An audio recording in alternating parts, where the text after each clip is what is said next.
تحية وتقدير لكل السادة المشاهدين أينما كانوا، ونحن نلتقي في هذا المسار من الحوار في برنامج آخر كلام، لعلنا نسترشد بآخر الآراء وآخر الأفكار حول عدد من القضايا السياسية والاجتماعية.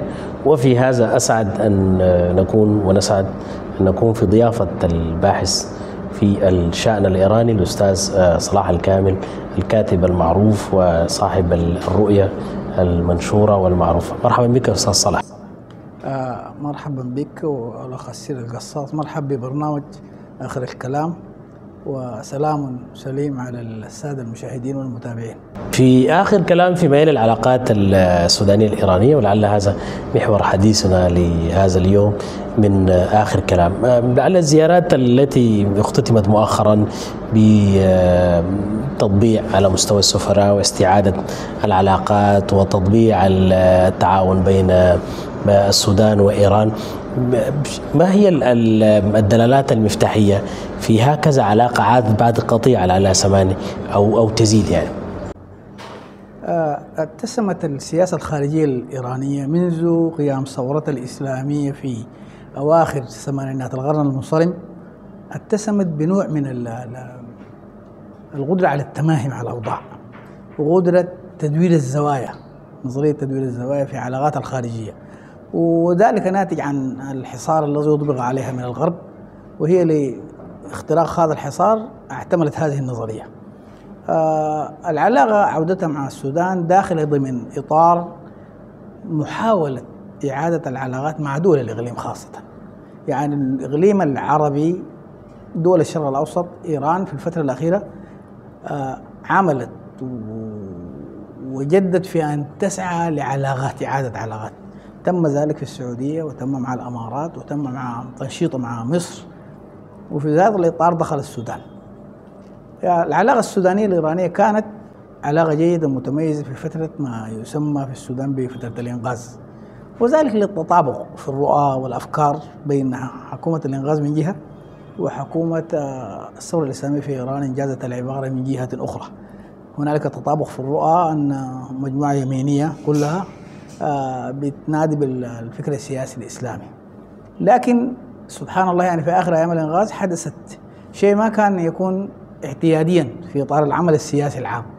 حصل قطع للعلاقات مباشر وبشكل فجائي.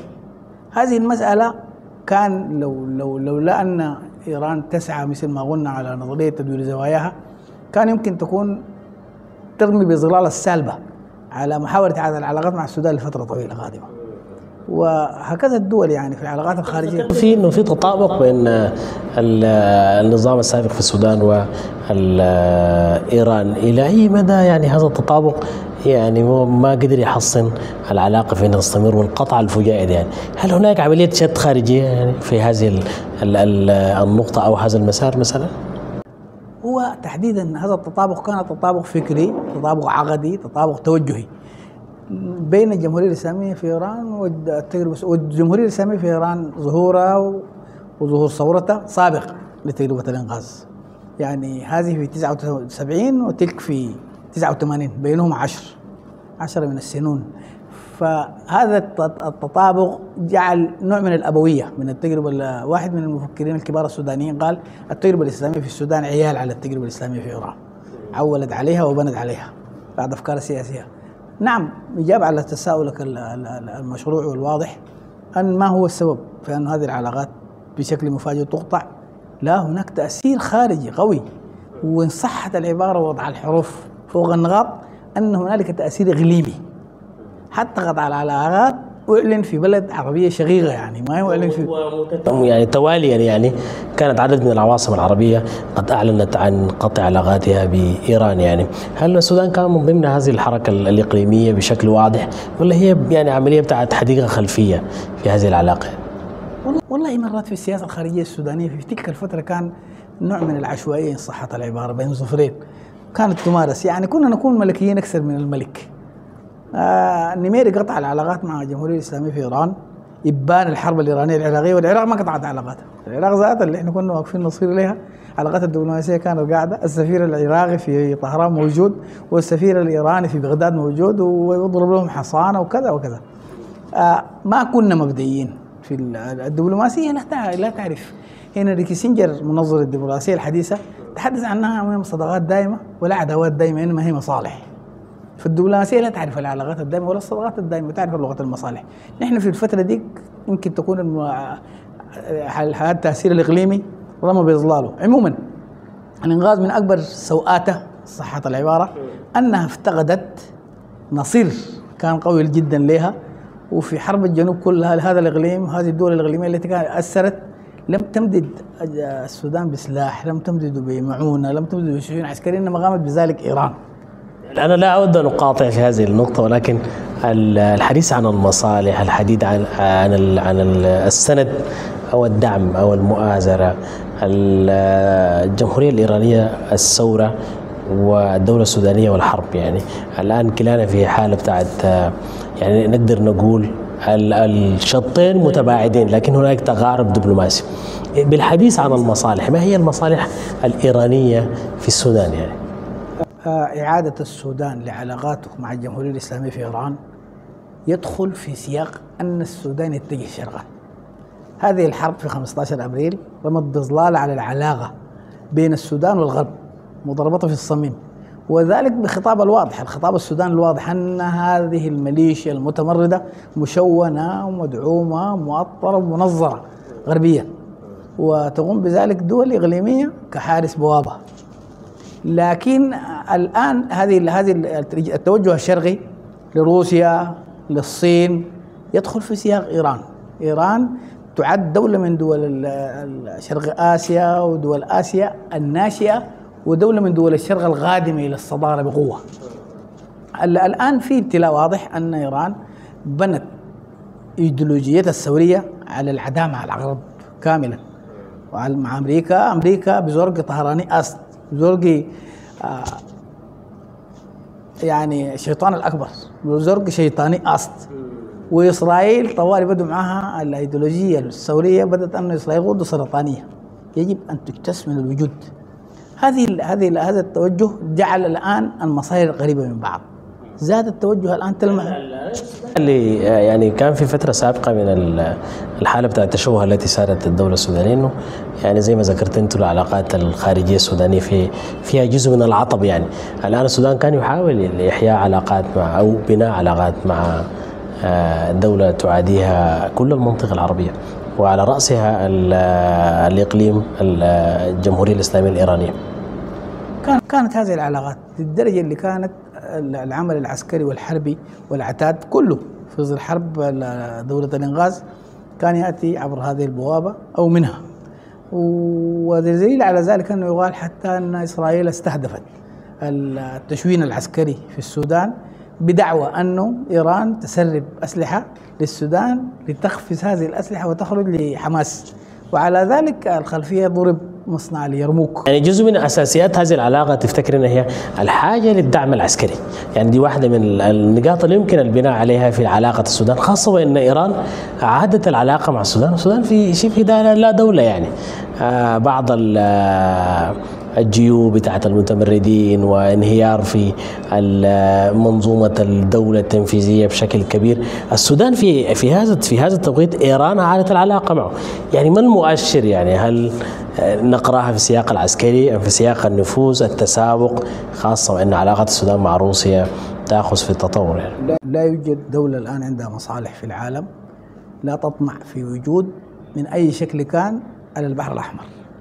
هذه يعني المنطقة الهامة. يمكن تسمية التسابق نحو السودان كله يرتبط حول المنطقة الآن في سياق هذا السياق. السودان ثاني يضاف له أنه عنده الأرض الخصيبة المديدة، وعنده الأنهار الغزيرة الوفيرة، وعنده المياه، وعنده ثروات كبيرة داخل الأرض. السودان بلد الدول الخارجية والمنظومات العالمية لأنها تنظر بسيكولوجيتها أنها سيكولوجية المصالح ودراسة استراتيجيات العلاقات، لا تنظر إلى الأشياء العرضية الآن، تفتقط الموقف هذا وتقفز إلى مواقف أخرى. السودان انتهت، ستنتهي الحرب كان ستنتهي على أي ظرف من الظروف. عموما الآن إيران وهي تجتهد في صنع الهلال، يعني حدثناها هذا المصطلح، قيل أنه الهلال الشيعي الذي يبدأ من طهران إلى دمشق إلى بغداد إلى بيروت إلى صنعاء. ينقص منطقة السودان، ينقص البحر الأحمر، يحتاجون كالسودان. هل هناك شيعة في السودان بالمعنى الذي يشكل جزء هام في هذا الهلال الشيعي؟ شيعة بمعنى الكامل يعني ليس الأفكار فقط. بالمعنى الكامل يوجد شيعة أصلا. هو يعني هذه الفرق الإسلامية ما كانت لتأخذ صك من السلطان مباشرة أو من العيان، تكون موجودة بصياغات. لكن احنا بنشوف مظاهر الآن، يعني ما قاعد نشوف الحسينيات، ما قاعد نشوف العباءة اللي بتميز المظهر الشيعي. يعني السنة صحيح يعني ما في إلا الطرق الصوفية أو المجموعات الداخل الإطار السني لديها بعض الطقوس، لكن لا أرى حسينيات بالمعنى الذي تشير إليه. شوف المواقف الدينية وأزياها ما بتظهر وتتمظهر إلا في حالة بتاعت رسوخ. يعني خلينا نقول أنه إذا كان أصلا الوضع كله شيعي، هناك توجد محوزات علمية وجامعات ومؤسسات تعنى بهذه المسألة، تظهر هذه المسألة التي تحدثت عنها من عمامة وإلى حوزة وخلافه. أما إذا كان هذا الفكر داخلا إلى المنطقة المعينة دخولا سلسا يتبدل الآن، لا توجد حتمية أن تظهر المظاهر كاملة، وهذه ما قادرة بشعابها. لكن لا ينفي عدم وجود الشيء، يعني أنت واحد يعني إثبات الشيء لا ينفي مع ده. إذا حتى أدركنا وقلنا أن السودان دولة تدخل في السياق السني، أهل السنة والجماعة، لكن هذا لا ينفي أن يكون هناك شيعة. المملكة مؤخرا سمحت بالشعائر إن صح التعبير يعني أو الممارسات المتصلة بالعقيدة وكذا، المتصلة بالمذهب الشيعي.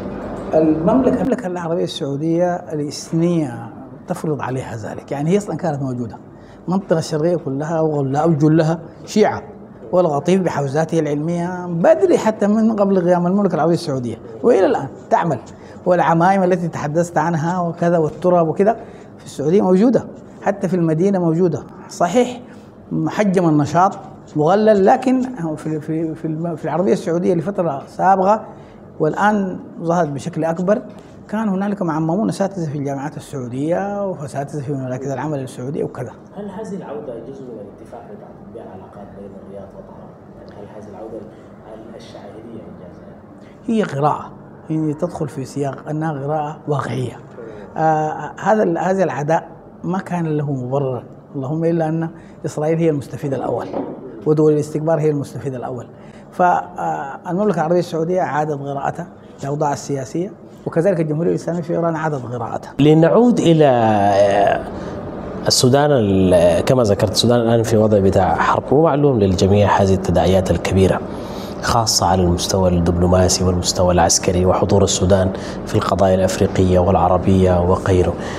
يعني الإضافات التي يمكن أن تحققها عودة العلاقات السودانية الإيرانية لمحيط السودان نفسه، خاصة وأنه العدد من المنابر الدولية أصبحت تجاهر بالعداء للسودان وتقوم على تمويل دول زي ما كما ذكرت، هي تقوم كحارس البوابة، مناض بها قلق مساحات الحركة أمام السودان في هذه المنابر. ما هي الإضافة ونحن على مقربة من الجمعية العامة للأمم المتحدة؟ الجمهورية الإسلامية في إيران الآن تعيش أوضاع مغايرة، وهذه الأوضاع تتبدى على الساحة اللبنانية التي لها علاقات مسيسة جدا بالجمهورية الإسلامية في إيران. والآن يعني هناك حرب مزمعة وفوهات تتفتح ومتوقع في أي لحظة، ولكن ما لا يترك كله لا يترك جله. الجمهورية الإسلامية وهكذا السياسة الخارجية لا تترك شيء لشيء. الآن هي تهتم بالسودان من الدرجة الأولى، وذلك يدلل عليه اهتمامها سريع باستجابة لإعادة العلاقات وتصميم للسفارة والتشييد في بورسودان وابتعاث السفير وتسليم أوراقه للسيد رئيس مجلس السيادة الانتقالي وممارسة عمل الجهة الدبلوماسية الممثلة لإيران. وكذلك السودان قام بنفس الدور في طهران. العلاقات الآن بتضاف لها أن الجمهورية الإسلامية الإيرانية عندها إرث كبير جدا من محاربة الحصار، يعني هي لأنها محاصرة من محاربة الحصار، فهذا مفيد جدا في نقل الأسلحة وتشوينها. السودان إنه الآن محاصر من دول يعني. نعم يعني عبر حدودها وتقطع أو تسهل هذه الحدود لمن يحاصر السودان داخل الدولة. وينسب لواحد من المستشارين الاستراتيجيين تحدث عن أنه ما هي كيف تحدي الأسلحة من الجمهورية الإسلامية أو من روسيا أو في شكل للسودان في شكل جديد وسط الحصار حتى من بعض دول الإقليم. فرد لطيف قال يعني بالنسبة للجمهورية الإسلامية في إيران وروسيا الاتفاق السوداني معها لشراء الأسلحة يتم تسليم بورصة السودان، شيء جديد يعني يمكن هذا على حد قول الشخص، يعني يمكن للواقع المفروض الآن أن يخترق بمثل هكذا علاقة إيران مع روسيا مع اليابان. أنت الآن بتخترق الواقع وأنت محتاج لدول عندها الجراءة في التعامل مع الواقع، والجمهورية الإسلامية متقدمة جدا في هذا المجال، وما تسليحها لأنصاره في اليمن وتسليحها لأنصاره في لبنان وتسليحها لأنصاره في سوريا ومحافظتها على النظام السوري إلى الآن من 2011 والنظام العراقي كذلك، إلا أنه خير مدلل على أنها عندها القدرة لإدراك إن صحة العبارة أنصاره في الأوقات الصعبة والعصيبة. يعني هذه القراءة لهذه الأفكار حول العلاقة السودانية الإيرانية بالتأكيد هذا الملف الناس بيعرفوا عنه أنه إيران دي الدولة بالتي خلقها البروباغندا الغربية في أذهان الناس، يعني خاصة الأوساط العربية والإسلامية وكذا. ما لا يعرفه الناس عن إيران الآن عندها ديمقراطية وانتخبت قيادة سريعا وفق أسس ونظام تفتقدها كثير من الدول العربية التي تدعي الديمقراطية وعندها ديمقراطية تشبه ديمقراطية الغرب وكذا. لعلنا نريد أن نضيف إلى هذه، هل هناك يعني بعد عودة العلاقات بين البلدين يعني هل اكتفينا بتبادل السفراء والزيارات المراسمية وكذا، أو هنالك أدوار أخرى ينتظر أن تلعب، وأن الدولتين لديها مشروع يعني لإقامة وإحياء هذه العلاقة يعني، ولا اكتفينا بالسفر يعني؟ الجمهورية الإسلامية في إيران الآن 45 عام رعت وجنت ثمار الديمقراطية. هنا يسمونها الديمقراطية المسورة، الشورى، الديمقراطية المسورة بالفكر، يعني ليست الديمقراطية المطلقة الغربية الليبرالية. وهذه المسألة هناك لمعة قوية جدا أنه كيف إيران بمبدئيتها المعهودة، ويذكر أن السيد علي الخامنئي المرشد الحالي للثورة الإسلامية في إيران ذهب لمخاطبة الجمعية العمومية للأمم المتحدة، وقتها كان رئيس الجمهورية، والمراسم حددت له وقت حديثه، وهو طلب على المنصة في لحظة الدقيقة، أدرك وقت الظهر، خلع عبايته ومنصة وصلى الظهر. فمبدئية يعني مبدئية هزمت وقت المراسم، هزمت شغل المراسم وكده. الآن هل الجدلية أنه إيران سامحت في استمرار العلاقة مع إيران ومع السودان وبداية الجديدة؟ لا، إيران أصلا أخضعت معايير نصرة الجيش ونصرة الشرعية المتمثلة للقوات المسلحة، أخضعتها لأدواتها التأصيلية هناك، وأخذت بها فتوى. أخذت منها فتوى، أخذت فتوى من المؤسسة الدينية. إيران تتحدث بالمؤسسات الدينية. صح يقول إنه العلاقات عادت مع السودان بموجب فتوى دينية. نعم، لا يمكن الجمهورية الإسلامية لأنها دولة دينية، إيران دولة دينية كما إسرائيل دولة دينية في العالم. هل الفتوى نفسها الإيرانية التي سمحت بعودة العلاقات فتوى شاملة بما فيها الفقيه العسكري، الفقيه الاقتصادي، الفقيه السياسي، الفقيه الاجتماعي، الفقيه العلمي؟ يعني هل الفتوى ذاتها هل هي فتوى يعني جديدة ولا هي الفتوى الكلاسيكية التي تقصدها؟ هي نظرية ولاية الفقيه المعتملة في إيران، والتي ترسى كل يوم زيادة تبرر مثل هكذا مواقف. يعني لو أفتى العسكري الخبير في مسائل تخص العلاقات السياسية ومرجعية الدينية يعمل بفتواه الفقيه، فهذه هي كذلك يعني الدولة الدينية بهذه المفاهيم.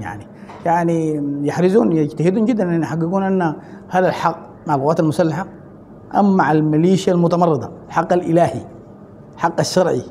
وهن أحرزوا يقين أن الحق مع القوات المسلحة وجاءوا للسودان، هكذا العهد بهم، يعني لا يتحركون. سريعا المحطات التي تنتظر هذه العلاقة. محطات دعم السلاح، 1. 2 إيران تملك تكنولوجيا قوية جدا خصوصا في الطيارات السيارة، وتملك قدرة هائلة جدا على إيصالها بشكل. إيران تملك غاز كبير في المنطقة، لها مستودع للغاز ومحاصرة في تجارته، تبذل للسودان بشكل سهل، وحدث هذه المسألة. والسودان بلد عنده الوفرة في المقومات التنمية وكذا، هذا يعجل بأن العلاقة بين الجمهورية الإسلامية في إيران وجمهورية السودان ستمضي في اتجاه المصالح المشتركة، وستكون بمبدئيتها تدفع إلى مصالح وإيجاد طرائق جديدة لتلمس مصالح جديدة. وواحدة من المصالح التي لابد أن تحدث لهم أن يتولى تتولى القوات المسلحة الأمر في السودان، وأن لا يذهب السودان إلى الدول التي الآن ترعى هذه الميليشيا المتمردة، لأن ذلك يتضادب مع توجهات الثورة الإسلامية في إيران. إذن هذه موضوعات أولية أستاذ صلاح الكامل تناولناها، علنا نفتح باب الحوار حول العلاقات السودانية الإيرانية في آخر كلام في عدد من الحلقات إن شاء الله موعودين بها السادة المشاهدين. ولكن يعني حتى نصل لخلاصة يعني الأمر في ميل العلاقات السودانية الإيرانية نحتاج إلى كثير من الوقت الأستاذ صلاح، ونحتاج إلى كثير من الحلقات، وإن شاء الله في الحلقات القادمة سنتناول التواصل الاجتماعي، يعني نتعرف على إيران من قرب. إيران كما ذكرت التي تعتمد على ولاية الفقيه، نتعرف على مؤسساتها وطريقة العمل وكيف بتتجمع حتى تصير فتوى قابلة للتطبيق سياسيا واقتصاديا وأكاديميا وعلميا وحياتيا. وحتى ذلك الحين نحن نستأذن الأستاذ صلاح الكامل على أن نعاود هذه المؤانسة والحوار في حلقات أخرى متجددة من آخر كلام. إذن السادة المشاهدين نترك لكم الأستاذ صلاح الكامل ليختم هذا الحوار، على أمل أن نتواصل في الجلسات حول العلاقات السودانية الإيرانية. أستاذ صلاح الفرصة لك لتختم إن شاء الله. الأخوة في الأستاذ سر القصاص والإخوة في برنامج آخر الكلام، والشكر أيضا للمشاهد والمتابع. ولعل مثل هذه الأمور نحتاج له الآن، ونحتاج أن ننجر بنابر كثيرة لنعدها للناس ونرى ونتجادل حولها ونطرح القضايا الملحاحة، ونحن إن شاء الله عهدا على ذلك. وإلى ذلك الوقت نشكركم ونشكر حضوركم واستماعكم وصبركم علينا. إذن هذه الحلقة التي مرت سريعا حول العلاقات السودانية الإيرانية، وأردنا أن نخرج بالحوار من باب الجفاف إلى بحر الارتواء، ونحن نبحث الأفكار بطريقة تلقائية ونتعامل مع أسئلة الشارع وما يدور في جلسات الأنس بين الناس. ولعلنا أقرب طريق إلى إخراج هذه الأفكار كلها هو الحوار. كان هذا حوارنا هو تقدمة لحوارات ونقاشات مستمرة مع الأستاذ صلاح الكامل الصحفي السوداني والمختص في الشأن الإيراني. قدمناه هذه المرة لنتعرف على مستجدات الأوضاع في العلاقة السودانية الإيرانية، على أمل أن نحاور في عدد من المحاور من العلاقة السودانية الاقتصادية السياسية الاجتماعية وحتى عسكريا، والسودان والزمان حرب. إذن حتى جديد الملتقى، والسلام عليكم ورحمة الله وبركاته، وشكرا لكل فريق العمل.